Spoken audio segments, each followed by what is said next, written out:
Hi, this is Cardinal Dr. Elizabeth Samantha Rothschild Judge, and I am quite upset about the atonement I had to stand for.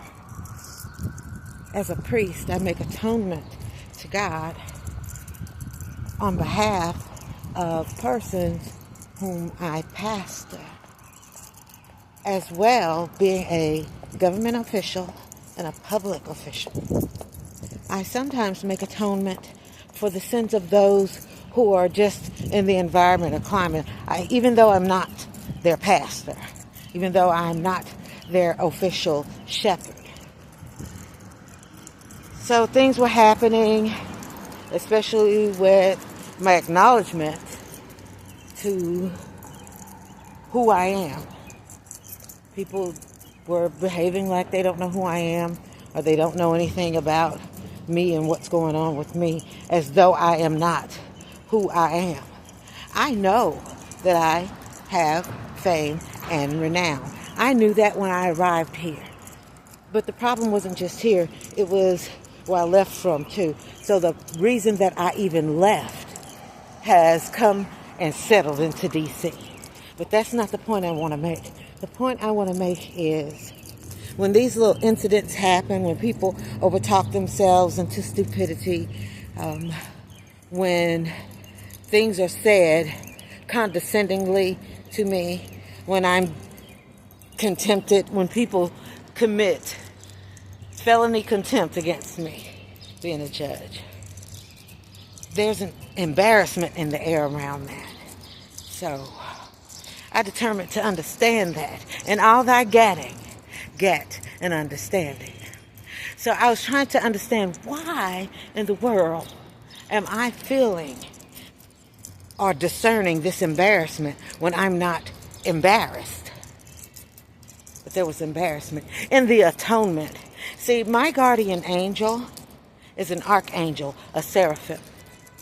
Her name is Sariel, and she stands before the presence of God as one of the 7 angels.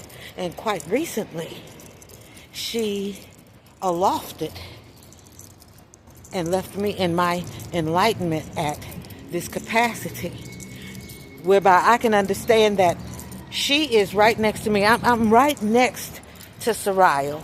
I'm close to her in spirit, and she stands before God's presence. And I'm embarrassed that people would behave that way. God is spirit. They that worship him must worship him in spirit and in truth.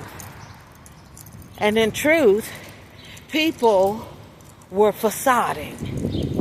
They would not transform into the truth and just deal with the situations or do the job or task about orderly as is prescribed for what should happen in an ordinary day, without any celebratory, without any solemnity, just an ordinary day. And to go before God, or even on a day-to-day basis, know that I'm standing this close to God because there's an angel there who guards me, and that angel is before God's presence. That embarrassment, I could feel the death of the atonement, and it is sickening. It's sickening. So I wanted to make this very clear to persons who are in the waiting list to become members of the Annunciation Holy Catholic and Apostolic Church. In order to acknowledge man, you have to first acknowledge God. Some people cannot acknowledge who I am and what I do and respect that because they refuse to acknowledge God for who he is. God said, I am that I am. Just in case anybody was wondering which one. He's that I am. So anyway, everybody have a good day.